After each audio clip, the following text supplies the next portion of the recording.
El episodio que estás por escuchar es una producción original de estudiantes del profesorado en Biología de la Facultad de Ciencias Exactas, Físicas y Naturales de la Universidad Nacional de Córdoba. Fue escrito y grabado como parte de las actividades prácticas de comunicación en educación y salud propuestas en la materia Educación para la Salud. Estamos viviendo una realidad atípica de aislamiento por la presencia de un virus altamente contagioso.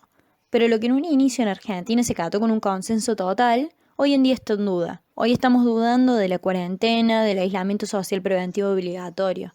¿Quiénes están detrás de estas decisiones? ¿Quiénes impulsan estar contra el aislamiento? ¿Por qué ahora? ¿Por qué cuando los casos se encuentran en constante crecimiento? Numerosas noticias nos indican que las unidades de terapia intensiva del país están colapsadas. Cada vez hay menos médicos que puedan enfrentar estos casos.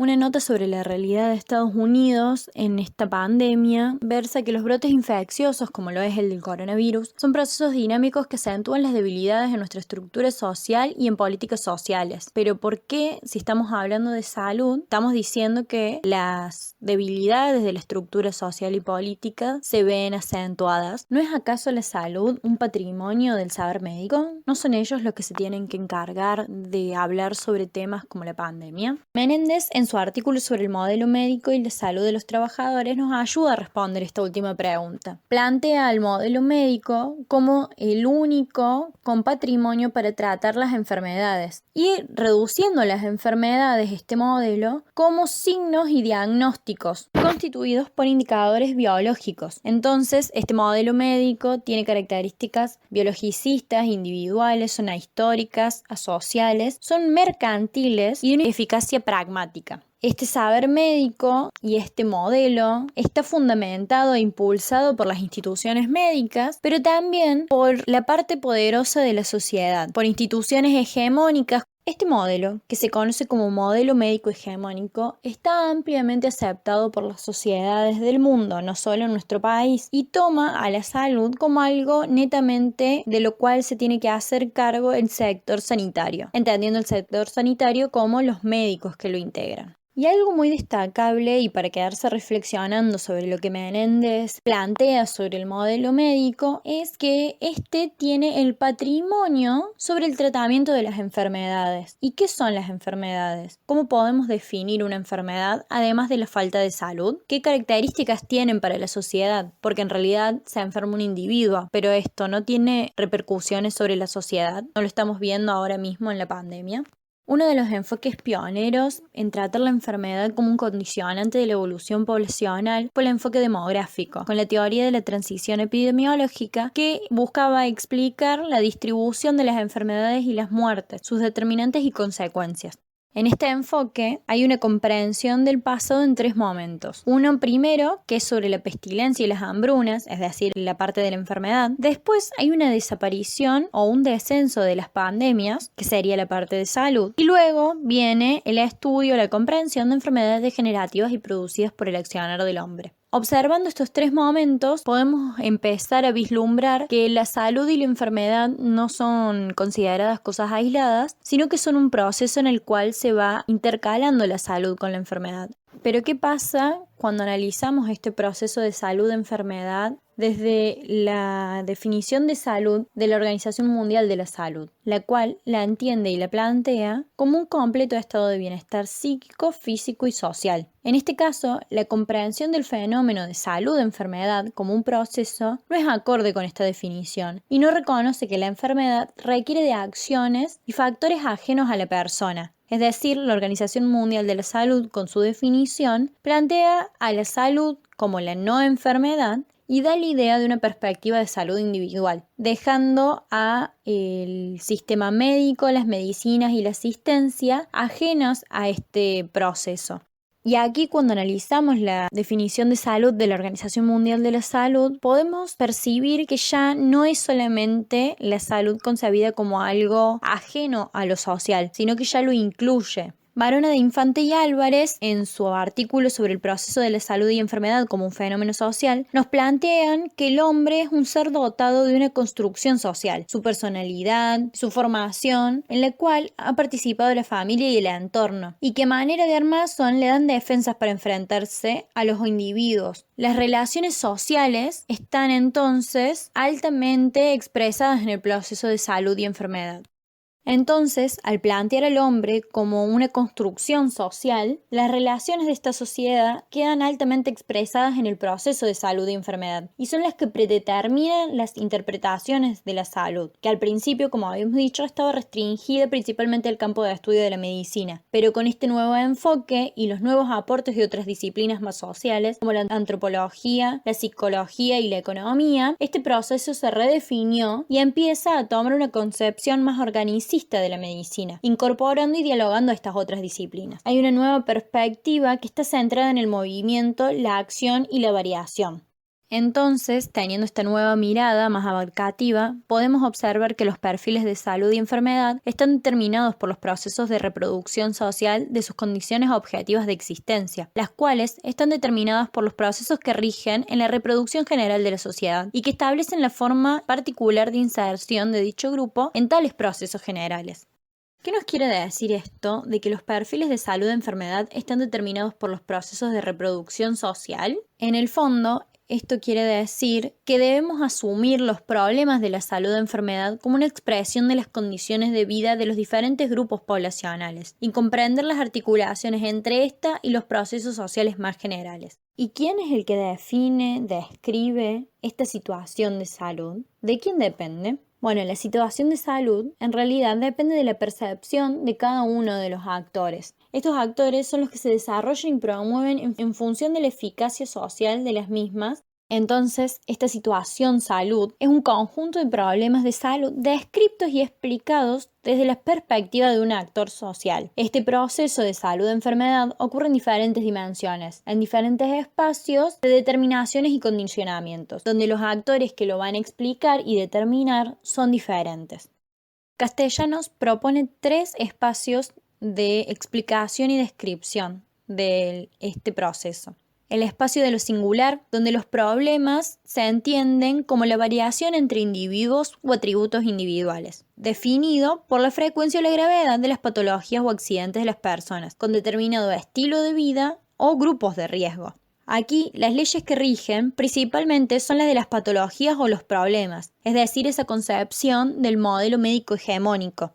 El segundo espacio es el espacio de lo particular, donde los problemas son debido a diferencias entre los grupos y son un resultado de procesos de reproducción social de las condiciones objetivas de existencia y las leyes que rigen de la acumulación y organización de las diferencias. En este proceso de salud-enfermedad, en este espacio particular, se determinan 3 momentos. El primer momento, que es sobre la reproducción biológica, justamente como lo dice su título, son los procesos de gestación, los procesos propiamente biológicos. El segundo momento es de la reproducción de las relaciones ecológicas, es decir, cómo cada persona biológica interactúa con otra persona biológica del entorno. El tercer momento es la reproducción de las formas de conciencias y conductas, es decir, la reproducción de la percepción de cada persona y cómo define esto a las conductas que tienen. Y el cuarto momento es el de reproducción de las relaciones económicas, es decir, la inserción de cada persona al mundo productivo. Este proceso de reproducción social, dividido en estas 4 etapas, aporta elementos conceptuales, metodológicos y técnicos que no son solo la suma de sus partes, sino que cada momento involucra a los otros y es afectado por ellos. Abordar los problemas a este nivel, al nivel particular, permite identificar la acumulación que produce el perfil en cada grupo y las acciones en cada momento para modificarlas.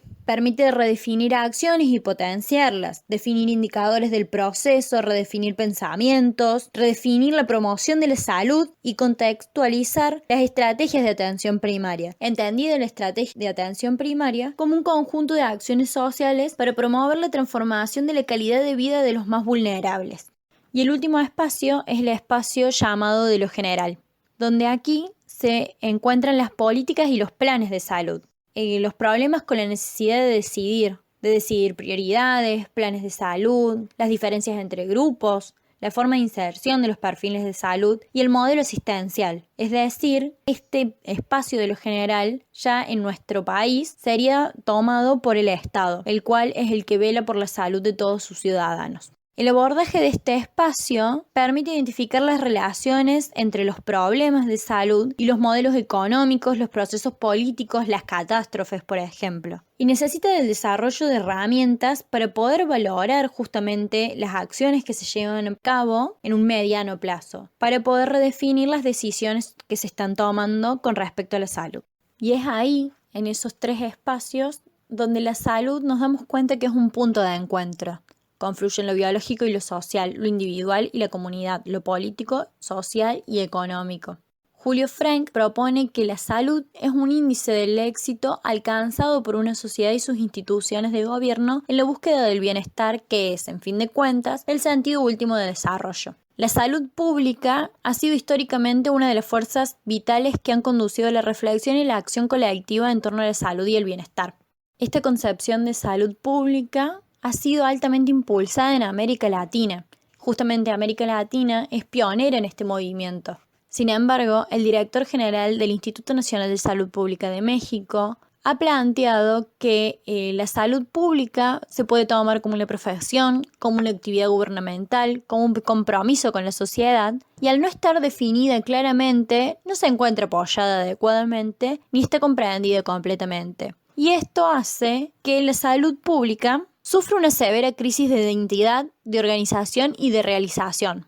Pero ¿qué pasa con el proceso de salud-enfermedad en esta nueva concepción de salud pública? Bueno, en la salud pública existieron dos grandes corrientes. Una se centra en el estudio de la enfermedad y la otra aspira a entender las determinantes de la salud en una concepción más amplia, que ahí incluye al desarrollo humano y al bienestar. Esta segunda aproximación considera la naturaleza no lineal del proceso de salud-enfermedad, de sus determinantes o de sus límites. Es ahí donde surge la búsqueda de la superación de la práctica preventiva predictiva de la salud. Según Almeida Filo y Paín, esta búsqueda superadora debería dirigirse en una dirección de la salud colectiva previsional, es decir, una salud que sea capaz de proponer visiones, formas, figuras y escenarios, en vez de predecir algunas pocas medidas y sus pobres efectos. En relación a esto, los autores vuelven a destacar la importancia de tomar a la salud y al proceso de salud-enfermedad como un proceso más complejo que solo el individual, y destacan una serie de acciones que se debería cumplir para poder hacer efectiva esta salud pública desde este concepto. Entre ellas, las medidas que ellos plantean es que debe haber nuevas relaciones técnicas y sociales, se debe invertir en política y en los espacios institucionales abiertos porque la necesidad de salud está socialmente determinada y las prácticas de salud colectiva son definidas justamente en este desarrollo de la sociedad. Estas medidas que ellos por ahí las plantean como teóricas, en la práctica implican un desarrollo de programas de educación, no solo en las instituciones referidas a la salud, sino también una educación democrática, donde toda la sociedad pueda ser parte de este proceso de trabajo en salud. Ellos plantean que se trata de la creación de espacios institucionales y de movimientos pedagógicos para la constitución de nuevos sujetos sociales en el interior de los mismos servicios de salud y que es necesaria la inclusión de otros sectores de la sociedad que no se encuentran directamente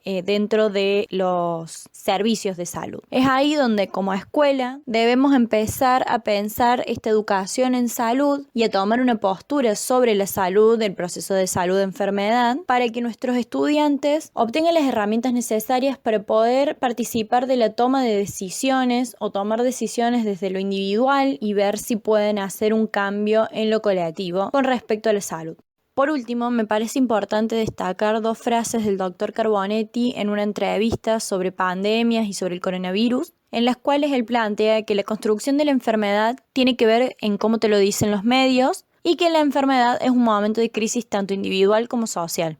En esta última frase volvemos a destacar que la salud y la enfermedad como proceso no son solo de un individuo, sino que forma parte de toda la sociedad. Y a su vez, con esto de la construcción de la enfermedad desde los medios, desde la información que nos llega, es importante volver a destacar el rol de la escuela en el análisis de este tipo de enfermedades, de este tipo de pandemias. La escuela debe formar ciudadanos capaces de tener una posición crítica sobre la información que les llega y en base a ella poder tomar decisiones, tanto que sean importantes para su propia salud como para la salud de la sociedad. Este podcast fue realizado por Virginia Useglio en marco de la unidad número 3 de Educación para la Salud del Profesorado de Ciencias Biológicas de la Facultad de Ciencias Exactas, Físicas y Naturales de la Universidad Nacional de Córdoba. Las referencias a los textos utilizados para la realización de este podcast se encontrarán en la descripción.